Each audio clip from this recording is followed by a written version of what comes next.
everybody, this is Randy with Carchaeology, and today is a kind of bittersweet day. I've been spending the day working in the garage on my latest Meyers Manx project, and I learned that this morning Bruce has passed away. Now, I knew that this was coming. He was getting fairly old, and I had heard through the grapevine that he was not doing well, but still, it's quite a shock to hear that now he has left us. But such an amazing legacy that he left behind.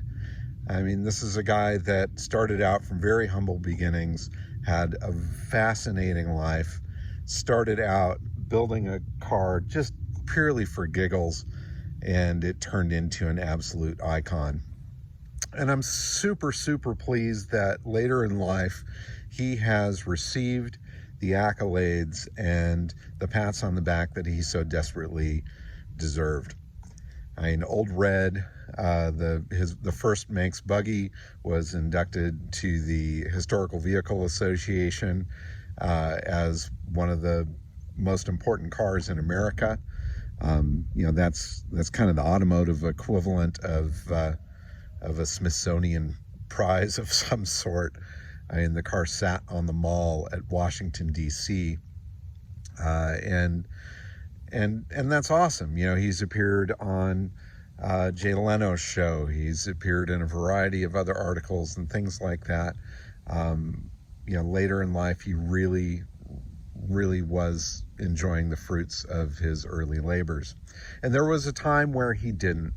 When he first got started doing the Meyers Manx Buggy, everything went like gangbusters. He was selling them like crazy. Some of the early cars like Mog the Manx that we recently sold, those were cars that were done at his Newport Beach facility. He then moved to Fountain Valley to a bigger place, started cranking out more and more cars.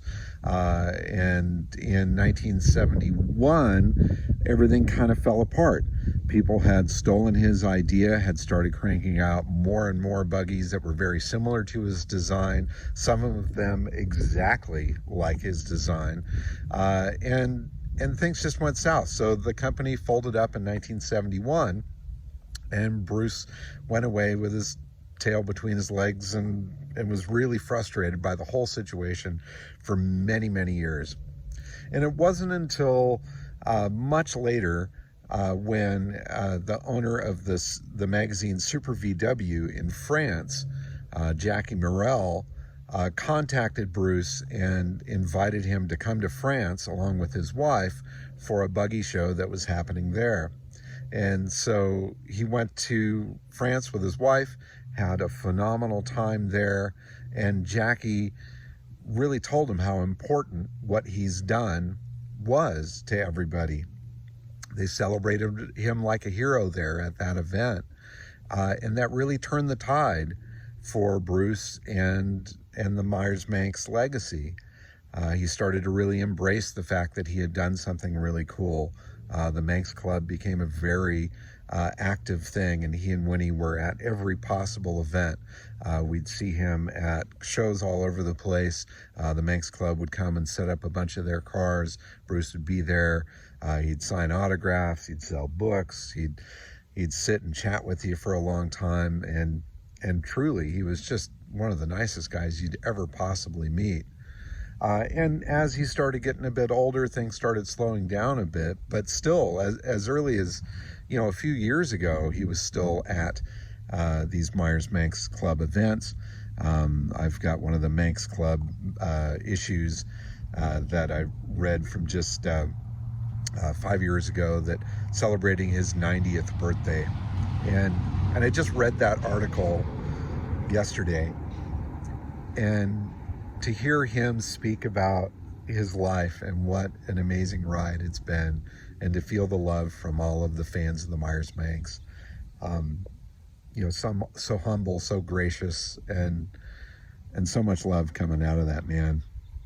I know that his later life has been a good one when it comes to that. I mean, people have truly celebrated him and everything that he's done. And with the recent sale of the Meyers Manx company to new holders just last year, there's a new life ahead for Meyers Manx, and I've spoken with the owners of the new venture. They seem very excited not only about sharing and celebrating the history of Meyers Manx, but taking it into the future. And I'm very excited to see what happens with that. Another kind of bittersweet, odd thing that happened as well is I write for Hot VW's magazine. I do a monthly column there. And the upcoming issue that is going to hit newsstands here shortly is one that is Meyers Manx themed. In fact, at the top of the cover page, it says celebrating the life of Bruce Meyers.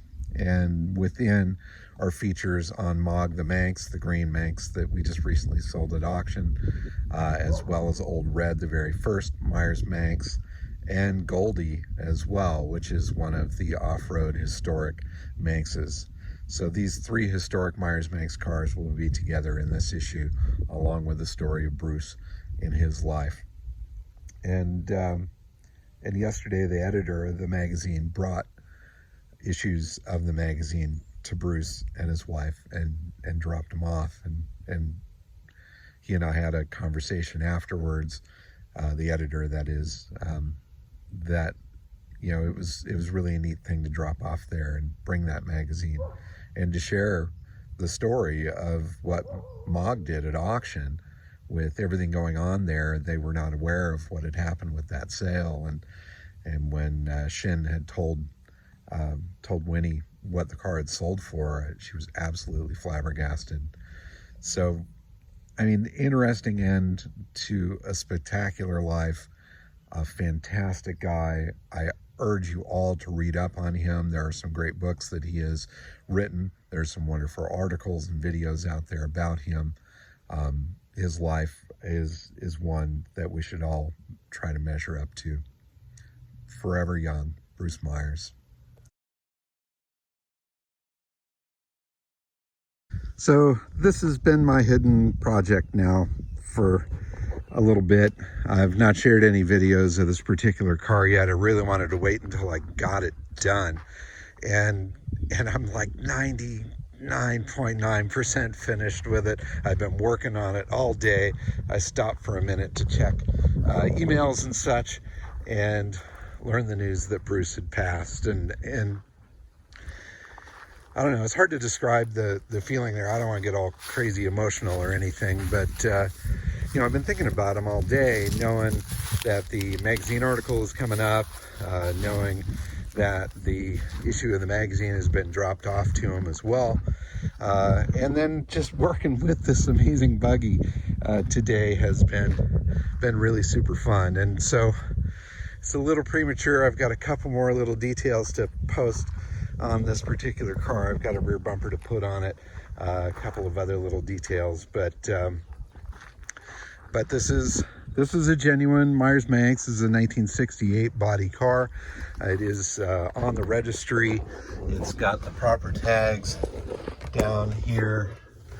BF Meyers Company, Fountain Valley, California. It's on the Meyers Manx registry.